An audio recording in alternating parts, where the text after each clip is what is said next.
Are you looking for a fitness coach or a personal trainer? Are you afraid that that trainer will mock you, disrespect you, or just won't understand you? Are you not sure how to find the right one? Today on the Right Now show, we're going to talk about how to find the personal trainer that's just right for you.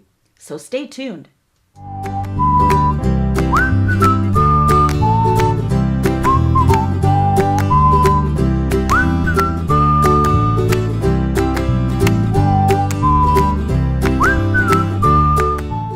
Hi, I'm Jeanette DePatie, aka the Fat Chick, and I'm a plus-size certified fitness trainer who's helped hundreds of people of all ages, shapes, sizes, and abilities learn to love their bodies and love exercise again.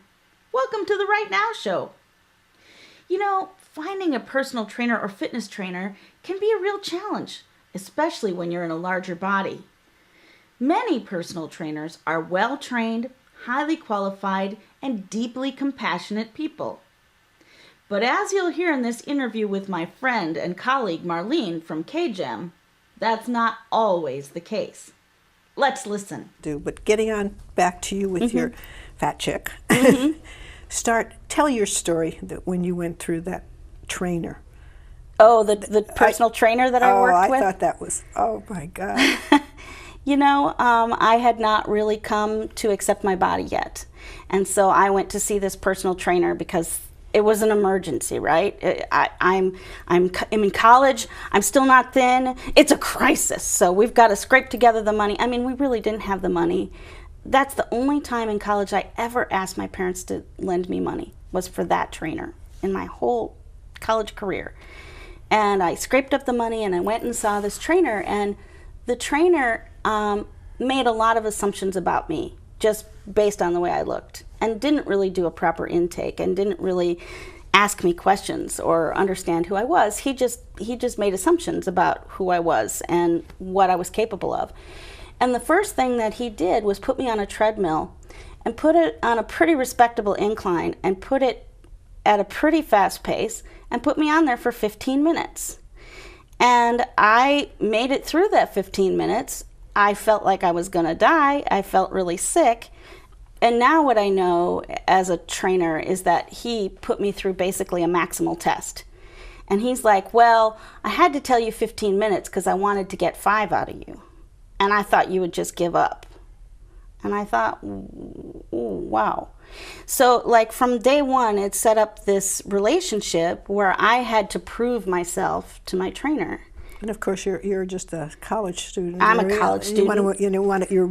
We're taught to listen, so. Right, and I was intensely competitive besides. And that trainer really paid no attention to what was happening in my body and would beat me up to the point that I would go home and I would throw up and I would not be able to move the next day. And at a certain point, I realized that fitness, because the whole day of the workout, the whole day after the workout, I didn't feel good. That it was like my whole life. I mean, and I still had to go to school and I still had to take classes and I was working my way through college and I still had to go to work. And I was like, well, this isn't practical for me. This isn't working. And had that trainer respected me and treated me as an intelligent person who was a partner, we could have come up with a fitness program that would have gradually allowed me to get fitter and stronger and happier and healthier without having to feel awful and feel sick and feel like a failure every day. Eventually, you feel like a failure and you feel sick and awful long enough, you're not going to do it anymore. How long did you last with him? 8 or 10 months. That's a long time. Yeah, it was a lot of misery. It really was.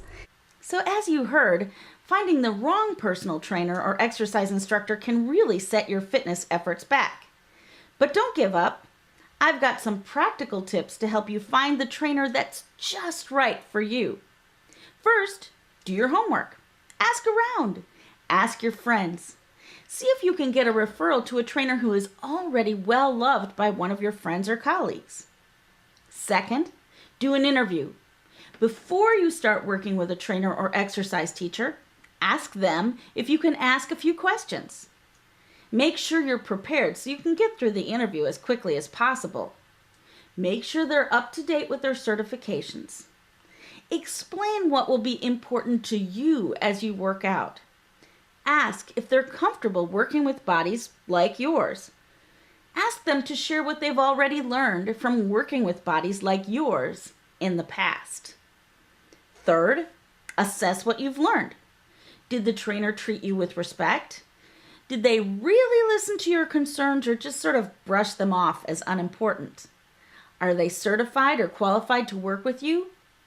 Look, at this point, it's really important to listen to your gut. If you feel uncomfortable or unsure, move on and interview somebody else. Fourth, take a trial session. Don't let your trainer pressure you into signing up for many months of training before you've had a chance to work together and before they've done a proper intake. You really need to see if this is going to work out before you make a major financial commitment. Finally, communicate, and then communicate some more. Nobody likes to be a whiner, but your trainer won't know if something hurts unless you tell them. Let him or her know what is working for you and what is not working for you. And you must insist that you are treated as a partner in your fitness efforts and are treated with respect. Look, there's lots and lots of absolutely wonderful, talented, and compassionate trainers out there. So make sure that you find one of the good ones right now. By the way, I just thought I'd mention that I also offer personal training, both in person and remotely via Skype. So I train people all over the world. I've provided some more information in the box below. And as always, if you're enjoying the show, don't forget to subscribe. So until next week, mwah!